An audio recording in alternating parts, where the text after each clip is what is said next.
Subscribe channel Truth.id dan aktifkan lonceng notifikasi untuk mendapatkan informasi seputar live streaming dan video khotbah terbaru. Posisi tombol subscribe berada di kanan atas channel kami dan jangan lupa nyalakan loncengnya.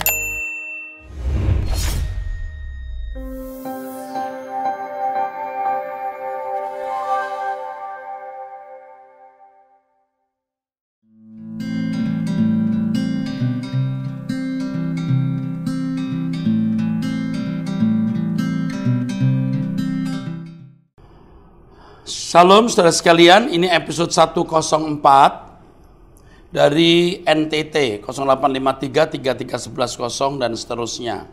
Salam Pak Pendeta Erastus, puji Tuhan karena saya bisa bertemu dan mendengar khotbah Bapak selama ini. Saya sudah mengikuti khotbah Bapak kurang lebih 5 tahun. Awal saya mengikuti rutin khotbah Bapak, saya merasa tawar dengan khotbah lain karena beda spirit, Pak. Setiap hari saya berdoa agar Tuhan membawa saya keluar dari gereja asal saya. Ya, saya melayani di persekutuan doa kaum muda dan saya juga seorang majelis gereja, Pak. Saya selalu berusaha untuk keluar dari gereja tersebut, namun lama-kelamaan saya ikuti terus khotbah Bapak. Jadi menjadi sadar bahwa saya harus ada di sana untuk memberi warna Kristus. Akhirnya setiap khotbah Bapak saya catat dan saya bagikan ke komunitas kami, juga lagu-lagu Bapak saya bagikan. Singkat cerita Pak, saat ini komunitas kami sudah menjadi pecinta suara kebenaran. Saya dan beberapa teman selalu belajar dari setiap apa yang Bapak ajarkan dan mentransferkan kepada anggota. Oh iya Pak, saya seorang PNS, tetapi saya berkeputusan kuliah kembali di generasi unggul Kupang bersama Pak Joni Kilapong. Saat ini masuk semester 4. Saya ingin belajar Injil yang benar supaya saya bisa menggandeng banyak orang ke langit baru, bumi baru. Dulu saya merasa sendiri, tapi sekarang saya kuat karena ada banyak pecinta suara kebenaran di sekitar saya dan kami saling mendukung mentransferkan Injil murni ini ke lebih banyak orang. Saya bergabung di WA grup suara kebenaran, grup Telegram dan lain-lain. Hanya ingin belajar bersama, Pak. Tetap semangat, Pak. Banyak orang masih perlu diselamatkan. Kami doakan Bapak dipanjangkan umur, diberi kesehatan bersama ibu dan anak-anak untuk melayani Tuhan. Amin. Pertanyaan saya, apakah boleh kita mengajarkan perjanjian lama kepada jemaat di komunitas kita, kitab Kejadian sampai Maleaki? Atau ada yang mesti dan ada yang tidak perlu? Mohon penjelasannya. Kalau boleh diajarkan tentang apa saja dan yang tak boleh pun tentang apa saja. Sebenarnya masalahnya bukan PL atau PB. Semua isi Alkitab harus diajarkan. Tetapi kita harus memiliki muara, ujung yang jelas. Implikasi dari apa yang kita ajarkan itu apa? Nah, kita melihat banyak orang mengajarkan banyak tema dari berbagai perikop dan tema-tema dalam Alkitab, tapi tidak jelas muaranya, tidak jelas implikasinya mau kemana. Semua yang kita ajarkan harus mengarah kepada maksud keselamatan, yaitu bagaimana manusia dikembalikan ke rancangan semula. Standar kita harus pribadi kehidupan Yesus. Kita mengambil perjanjian lama pun harus kemudian direlasikan pada diri Yesus dan pengenaannya di dalam hidup kita.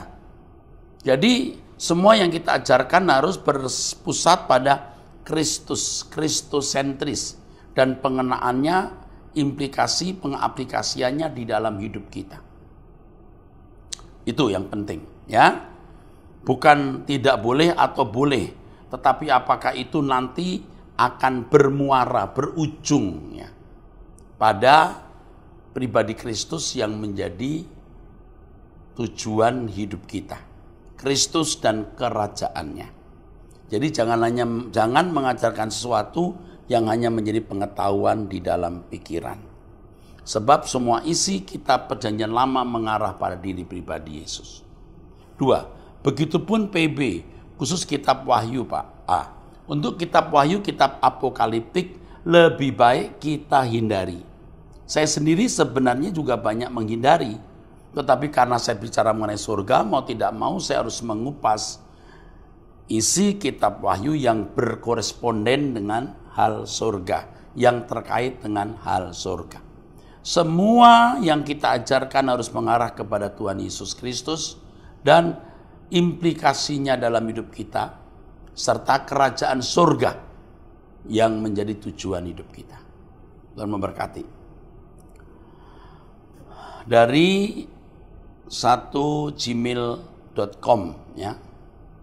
Salam Pak Erastus, saya mau menanyakan suatu hal. Apakah jikalau ada seorang Kristen yang menikah dan diceraikan oleh istrinya, dan istrinya juga telah menikah kembali, mereka berdua diberkati pernikahannya di gereja, namun karena masalah perselingkuhan yang dilakukan suaminya dan masalah ekonomi serta pihak keluarga, maka berakhirlah pernikahan mereka dalam perceraian. Si suami sekarang menikah kembali dan diteguhkan di gereja. Namun istri kedua dari suami ini setelah 7 tahun menikah masih hidup dalam ketakutan karena ada ayat firman yang mengatakan jikalau seorang bercerai dan menikah kembali maka mereka hidup dalam perzinahan di hadapan Tuhan seumur hidup mereka. Mereka berdua sudah minta ampun dan hidup dalam pertobatan untuk menjaga pernikahan ini tidak lagi ada perceraian. Namun ada hamba Tuhan yang menyarankan agar suami ini dan istri barunya berpisah setelah minta ampun sama Tuhan agar tidak lagi hidup dalam perzinahan karena mantan istri masih hidup. Apa yang dilakukan ya Pak Erastus?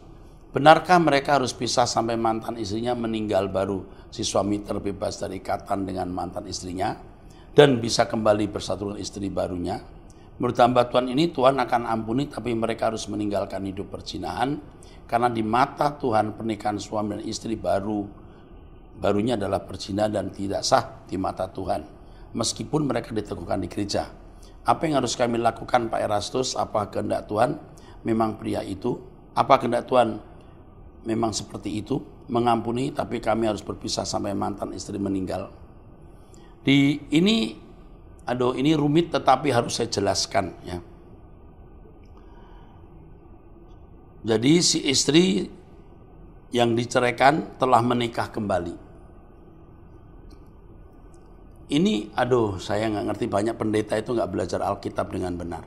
Begini, tidak boleh cerai kecuali karena porneia. Artinya porneia itu perselingkuhan, ketidaksetiaan sampai merusak hakikat perkawinan. Dan siapa yang menikahi perempuan itu, maka ia moi keiwo, berzina. Terjemahan kita dua-duanya berzina. Tapi dalam teks aslinya yang pertama porneia, yang kedua moi keiwo. Tidak boleh cerai kecuali porneia. Dan kalau perempuan itu menikah lagi, maka berarti moi keiwo, bukan porneia. Jadi saya mau beritahu ya, secara etimologi. Porneia itu perselingkuhan, ketidaksetiaan sampai merusak hakikat perkawinan. Artinya tidak bisa dilanjutkan. Tetapi bukan berarti ini melegalisir perceraian. Ini adalah keadaan terakhir yang tidak bisa dihindari. Tetapi tidak bermaksud kita membolehkan perceraian. Yang kedua, bukan berarti melegalkan perceraian. Yang ketiga, bukan berarti mencari alasan untuk bisa bercerai. Ya. Kalau kasusnya seperti ini, saya kalau jadi gembala sidang Anda, saya berkata teruskan perkawinanmu dengan pria ini, dan Anda mulailah hidup benar dalam pertobatan dan kesucian. Allah tidak berurusan dengan Anda 3, 4, 5 tahun yang lalu, bahkan 3, 4 bulan yang lalu. Pernikahan yang sekarang ini, Anda jangan main-main, jangan cerai. Saya tidak tahu pernikahan yang pertama itu bagaimana kasusnya, secara lengkap dan utuh. Jadi kalau sudah demikian keadaannya, ya, bukan berarti Anda hidup di dalam dosa. Ya, si istri dari suami Anda sudah menikah, berarti sudah tidak ada lagi ikatan. baik secara legal maupun secara rohani. Saya ulangi, tidak boleh cerai kecuali porneia. Jadi memang ada peluang memang. Walaupun peluang bukan berarti lalu kita mau melegalkan perceraian. No. Sebab perceraian itu seandainya terjadi harus benar-benar dalam situasi yang puncak, yang terakhir, yang tidak bisa dihindari. Dalam hal ini tidak ada sesuatu yang mutlak. Saya menjelaskan soal perceraian ini beberapa seri. Lalu kalau saya menjelaskan 2-3 kalimat ini nanti orang memotong khotbah saya. Orang mengatakan saya menyetujui perceraian. Ini repot. Tetapi intinya kepada ibu yang menikah dengan suami yang istrinya sudah menikah lagi ini, menikahlah dengan sejahtera, bersamalah ke surga dengan suamimu. Terima kasih. Ya. Dengan pertanyaan ini saya pikir saya mestinya menjelaskan lagi soal perceraiannya. Hamba Tuhan yang mengatakan Anda lebih baik pisah dulu sampai dia nanti meninggal, dia tidak mengerti isi Alkitab. Tapi orang biasanya hanya melihat bahasa Indonesia dan mengartikan dengan alam pikiran yang pendek, cupek, atau dangkal. Tidak ada yang mutlak kecuali Tuhan. Ya, oke. Via email Australia. Oke. Saya kira tidak terlalu pribadi ya. Saya mohon bertanya, saya merasa berdosa sampai saat ini karena 28 tahun lalu saya menikah secara gereja Katolik 6 bulan pernikahan dan bercerai tanpa beranak karena bertengkar hebat. Tapi saya menikah lagi diberkati gereja Kristen sudah 22 tahun mempunyai 2 anak yang sekarang sudah teenager. Apakah saya masih berdosa? Karena saya tahu kalau tidak boleh bercerai sebenarnya. Apa yang harus saya lakukan? Apakah Tuhan Yesus masih mengampuni dosa-dosa saya ini? By the way, saya mendidik anak-anak saya ini dengan keras sehingga anak-anak saya tumbuh baik, sangat setia dengan Tuhan Yesus. Di Australia saya ke gereja Hillsong, terima kasih. Berkali-kali saya mengatakan Tuhan mau berurusan dengan saudara hari ini. Tuhan tidak berurusan dengan Anda masa lalu. Banyak orang yang masa lalunya buruk, brengsek, dan sangat jahat, bahkan lebih jahat dari Anda. Tapi Tuhan mengampuni, Tuhan melupakan. Sekarang Anda kalau sudah menikah dengan istri hari ini, dengan anak-anak, berjalanlah dalam kebenaran dan kesucian. Anda tidak bermaksud mengulangi lagi untuk bercerai dan kawin lagi, bukan? Dan memang tidak boleh, bukan? Ya. Jangan ulangi lagi perbuatan salah itu. Anda memiliki nurani yang baik, merasa berdosa, dan sikap ini pun sudah berkenan di hadapan Tuhan. Anda merasa bersalah, Anda menyesal, sikap ini pun juga berkenan di hadapan Tuhan. Nah, istri Anda yang 28 tahun lalu, barangkali sekarang juga sudah menikah, sudah punya anak-anak. Oke, forget. Ya, because God forgive you and forget this case. Ya, close case. Ya, oke, tutup masalahnya. Tidak apa-apa, jalani terus. Ingat, Tuhan tidak berurusan dengan kita siapa dulu, tapi siapa kita hari dan bisa apa kita menjadi. Selamat berjuang, bro. Selamat berjuang membesarkan anak-anak. Saya harap Anda ikut terus khotbah saya di YouTube, ya. Anda akan dibimbing kepada kebenaran yang sejati. 0822 1157 242 sekian. Pria umur 58 tahun. Salam Pak, terima kasih sudah menjadi berkat buat saya bersama istri dan semua orang. Saya sudah ikut pengajaran Bapak kira-kira 2 bulan ini.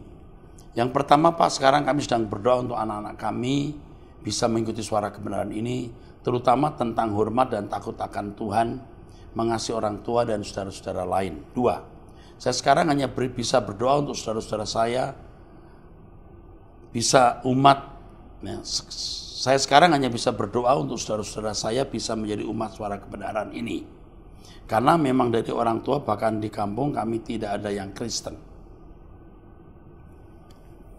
Saya sudah 14 tahun menjadi Kristen tapi belum bisa berbahasa roh. Sudah diajari oleh teman-teman sejemaat, tetap belum bisa. Jadi bagaimana Pak? Saya belajar Alkitab hanya dengan membaca sendiri, walau kadang-kadang kurang mengerti. Pak, tolong ditambahkan tindakan saya nomor 1 dan 2. Yang pertama, bagaimana anak-anak ikut mendengar suara kebenaran. Orang tua harus benar-benar menjadi contoh dan memperagakan kebenaran yang dipelajari. Buat suasana atmosfer yang baik supaya orang anak-anak betul-betul bisa dibawa kepada kebenaran. Bisa. Supaya anak-anak benar-benar bisa dibawa melihat contoh kelakuan orang tua dan atmosfer rohani yang ada dalam keluarga.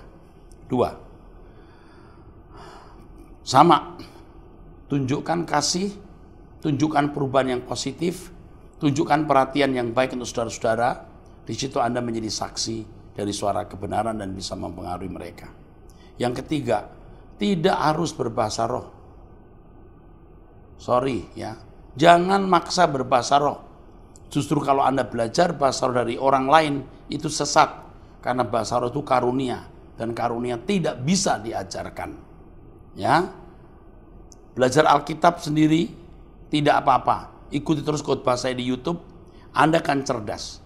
Sebab apa yang saya khotbahkan itu kadang-kadang sebenarnya pelajaran-pelajaran di sekolah teologi untuk pendeta-pendeta. Jadi Anda akan mengerti Alkitab dengan benar. Oke. Terima kasih Pak, tetap menjadi berkat dan terima kasih Pak, tetap menjadi berkat dan warisi pengajaran Alkitab yang benar bagi semua orang. Tuhan Yesus memberkati, mengasihi. Terima kasih. 0812 9559 3233. Salam Pak Pendeta, tetap semangat Pak. Yang mau saya tanyakan Pak, akhir hidup orang kaya yang bertanya kepada Tuhan Yesus bagaimana untuk mencapai hidup yang kekal. Di Matius 19 ya ini ya. Apakah orang kaya bisa masuk surga atau menjadi anggota masyarakat atau di api kekal Pak? Terima kasih. Kita tidak tahu akhir hidup orang kaya ini. Ada yang menafsirkan bahwa dia itu Nikodemus. Ada yang menafsirkan juga yang lain, salah satu tokoh orang Yahudi, bisa Yusuf dari Arimatea. Tapi kita tidak tahu. Kalau kita melihat kesungguhan ibadah dari orang itu baik. Yesus sendiri mengatakan dia sudah memiliki hidup yang kekal dalam standar umat perjanjian lama. Jika hal itu dilakukan, maka dia bisa masuk, dunia akan datang sebagai anggota masyarakat. Tapi kalau mereka itu membenci Yesus dalam arti melakukan penganiayaan, menyerang, ya, mengganggu pemberitaan Injil, pasti masuk neraka. Nah, saudara perlu ketahui bahwa tidak semua orang Yahudi itu membenci Yesus, walaupun tidak menerima Yesus. Seperti Yusuf dari Arimatea, ia menyediakan kuburannya sendiri loh. Kuburan sendiri. Ini pasti orang kaya yang mampu menyediakan kuburan. Sulit mengatakan Yusuf Arimatea masuk neraka. Kemungkinan masuk surga, tetapi menjadi anggota masyarakat. Atau kemudian dia menjadi orang Kristen. Matius 19 orang kaya yang bertanya kepada Tuhan Yesus apa yang harus dilakukan supaya beroleh hidup yang kekal. Yang akhirnya tidak ikut Yesus karena tidak mau menjual seluruh hartanya. Kita tidak tahu apakah dia masuk surga atau masuk neraka. Karena kita tidak tahu akhir hidupnya. Kita tidak tahu jalan hidupnya setelah itu. Oke, ini saya teruskan di nomor 11 64 15 9 dan seterusnya. Ibu usia 56 tahun. Salam Pak Eras, saya sangat berterima kasih kepada Tuhan karena dipertemukan dengan Bapak lewat YouTube. Saya mulai mendengar khotbah-khotbah Pak Eras mungkin sekitar 3 tahun lalu. Jujur saja awalnya sulit saya memahami karena khotbah Bapak sungguh beda dengan khotbah-khotbah yang biasa dan umum saya dengar. Keras dan menusuk. Sempat saya hentikan. Tapi ada suara di hati saya yang mengatakan, khotbah pendeta itu yang kamu butuhkan. Jadi ada suara di dalam hatinya, khotbah pendeta itu yang kamu butuhkan. Yang akan menjawab banyak pertanyaan yang bercokol di kepala kamu. Suara itu di dalam hatinya. Akhirnya saya kembali mendengar khotbah-khotbah Bapak, dan betul Pak, firman kebenaran yang Bapak sampaikan memang yang saya butuhkan, yaitu firman yang benar-benar benar, yang membuka mata hati pengertian saya. Dengan mendengar terus firman yang Bapak sampaikan itu memberi kekuatan untuk saya menjalani hari-hari di depan saya yang seperti lagu Pak Eras. Jalan hidupku tak selalu rata, tiada rintangan. Langit hidupku tak terlalu cerah dan tak berawan. Oh ya, keren ya. Jadi Ini lagu yang saya gubah. Jalan hidup kita tidak selalu rata, tiada rintangan. Langan hidup kita tidak selalu cerah, kadang berawan. Tapi dengan mempelajari firman Pak Eras, nyata bagi saya akan kasih Tuhan di sepanjang jalan hidup saya yang saya lalui. Terima kasih Pak Eras. Untuk pertemuan pertama ini saya ingin tanyakan mengenai cabang GSKI di Malaysia. Di mana ya Pak? Karena saya lihat di YouTube ada pentahbisannya. Saya sekarang sedang tinggal di Malai. Oh ya, tanya juga untuk GSKI cabang Bandung, minta nomor yang bisa saya hubungi. Saya mau share langsung ke saudara saya yang juga ingin jadi jemaat GSKI. Sekian Pak. Sekali lagi terima kasih banyak. 9 kali terima kasihnya. Sehat selalu ya Pak, supaya bisa terus memberitakan kebenaran yang banyak dibutuhkan oleh orang-orang yang sungguh-sungguh merindukan firman Allah yang murni. God bless you and family. See you. Nomor teleponnya akan dihubungi oleh sekretaris saya. Nanti akan diberitahu jemaat yang ada di mana itu? Malaysia. Dan nomor telepon pendeta yang ada di Bandung itu pendeta Winter, ya. Oke. Ini nomor telepon juga dari luar negeri nih. Ya. Salam Pak Erastus, saya mau bertanya tentang eutanasia. Apakah tindakan eutanasia diperbolehkan oleh Tuhan? Sejauh yang Pak Eras pahami, karena banyak orang yang sudah tidak ada kerabat atau dibuang keluarga dan teman-temannya sudah meninggal, atau dijauhi teman-temannya sehingga ia kesepian. Maksudnya apa ini? Dia kesepian lalu eutanasia. Eutanasia, eu itu artinya indah dalam bahasa Yunani. Thanasia dari kata thanaton. Ini berarti mati indah. Sering dikenal dalam bahasa Inggris sebagai mercy killing. Jadi penghentian pengobatan, ya, atau usaha untuk menghabisi nyawa orang, ya, karena faktor-faktor tertentu. Eutanasia itu tidak diperbolehkan kalau ya, sengaja memperpendek umur ya, dengan memberikan suntikan atau obat.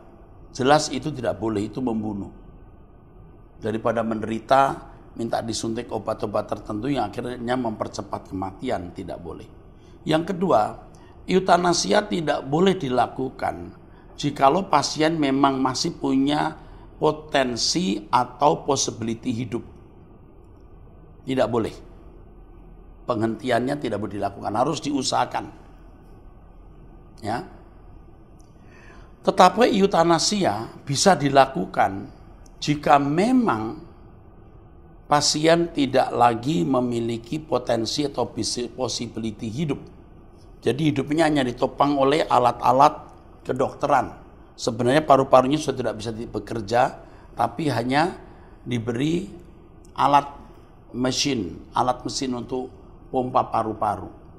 Harus diketahui setiap orang itu memiliki hak untuk hidup, tapi juga hak untuk mati.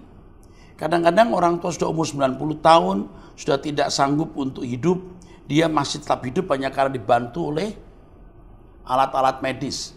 Anak-anak melakukan itu hanya karena ingin orang tuanya tidak meninggal. Itu jahat. Itu menyiksa orang tua.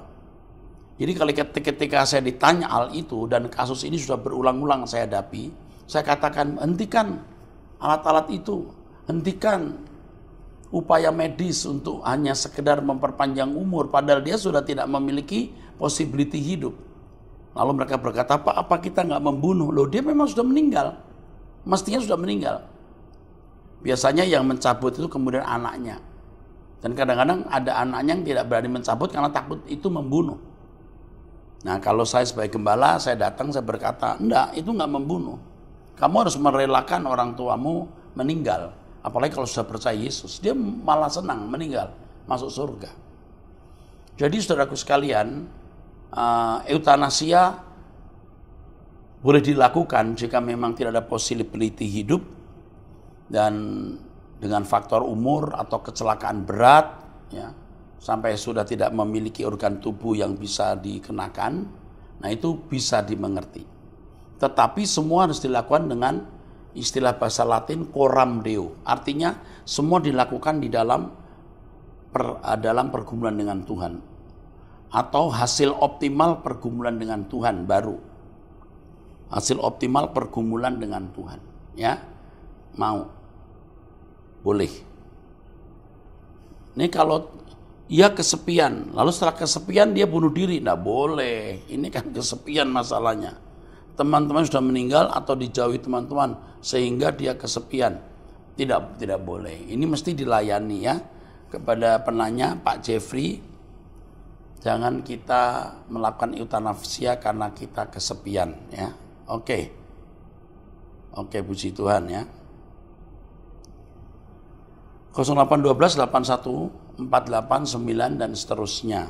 Laki-laki usia 52 tahun. Shalom Pak Eras, saya mendapat berkat kekal melalui khotbah Bapak dimulai sejak di radio RPK tahun 2006 sampai saya download 20-an judul khotbah podcast. Sekarang lebih mudah lagi mendapatkan melalui radio streaming, Truth Internet, YouTube, buku-buku terbitan Pak Eras. Saya sudah memiliki 20-an judul buku terbitan Pak Eras. Saat saya jalan-jalan ke Mall MAG, saya melihat Rehoboth Hall, kemudian saya bertanya kepada salah satu orang yang ada di situ, apakah ini gereja Pak Eras? Jawabnya iya. Dan saat itu saya memutuskan pindah berjemaat dari salah satu gereja di Tamrin Residen ke Rehoboth sampai saat ini. Walaupun saya sudah dengar khotbah Bapak sampai berulang kali, baik di mobil, di mana saja, saya menemani istri pergi ke mall atau di mana saja, saya selalu mesempatkan baca buku Pak Eras, juga di rumah hingga dengar khotbah, hingga ketiduran sampai bangun pagi masih reply terus. Tidak semudah membalikkan telapak tangan untuk memahami kebenaran yang murni yang sangat berbeda dengan apa yang sudah saya mengerti sejak kecil walaupun sudah Kristen. Ini kebenaran yang sejati yang jiwa saya butuhkan mengubah mindset dalam realitas kehidupan yang semakin serupa Kristus. Bukan sekedar imajinasi, merasa sudah selamat karena pemahaman yang salah selama ini hanya karena sudah percaya Yesus tapi masih mencintai dunia. Nah, ini kehidupan banyak orang begitu. Merasa selamat, merasa percaya Yesus, padahal mencintai dunia. Dan mencintai dunia itu permusuhan terhadap Allah. Saya baru tahu dari khotbah Bapak bahwa percintaan dunia adalah permusuhan dengan Allah. Selama ini tidak pernah saya dengar pendeta di gereja lain. Saya bersyukur kepada Tuhan yang menuntun saya kepada Bapak. Saya dibaptis di tahun 1986 di gereja Betel di Kramat Jaya maksudnya. Kebenaran Alkitab yang Bapak ekstrak membuat pikiran saya terbuka dan juga mengubah jalan pikiran serta panca indera baik mulut untuk menikmati makanan, mata melihat sesuatu dan lain-lain. Ini pinter, ini cerdas beliau yang nulis ini. Saya terlahir dari orang tua yang selalu mengatakan belas kasihan kepada orang lain termasuk teladan mereka. Begitu saya juga menirunya. Walaupun seperti itu saya juga belajar dari Pak Erastus. Saya mengatakan kebaikan kita juga bisa membuat jerat bertumbuh dalam Tuhan. Sebab yang Pak Eras ajarkan bahwa segala sesuatu yang kita pikirkan, ucapkan, kita perbuat harus sesuai dengan pikiran perasaan Allah. Dengan pemahaman itu saya mulai bebenah mengendalikan setiap sikap hati dan perbuatan saya. Luar biasa ya. Begitu saya juga menirunya walaupun seperti itu saya juga belajar dari Pak Eras yang mengatakan kebaikan kita juga bisa membuat jerat bertumbuh dalam Tuhan. Iya, kita bisa bertumbuh. Yang ingin saya tanyakan Pak, apa arti mendapat pujian dari Tuhan? Jadi kita nanti dalam kerajaan surga, kita dideklar, aku mengenal kamu. Dideklar kamu melakukan kehendak Bapa. Dan itu pujian. Ini loh orang yang melakukan kehendak Bapa, itu dideklar, homologeo dalam bahasa aslinya. Aku akan berterus terang, aku akan mendeklar, aku akan homologeo, menyatakan depan orang bahwa orang ini melakukan kehendak Bapa. Orang ini baik.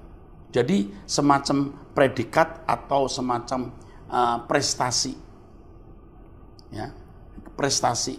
Kalau di wisuda disebutkan judul ini. Ya. Kan terus disebut dengan penilaiannya atau prestasinya, ya. Dengan penilaiannya. Ya. Dengan predikat cukup, gitu kan. Dengan predikat baik, dengan predikat memuaskan, dengan predikat pujian. Nah, ini ya predikat itu akan diberikan. Mengapa saya bertanya ini? Sebab Sebab istri saya sedikit tidak suka atau marah jika ada orang memuji saya. Istri menilai saya mencari pujian manusia, lalu istri mengatakan kalau dia hanya mau mencari pujian dari Tuhan.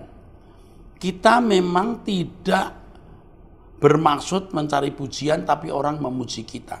Dan kita tidak salah kalau dipuji orang.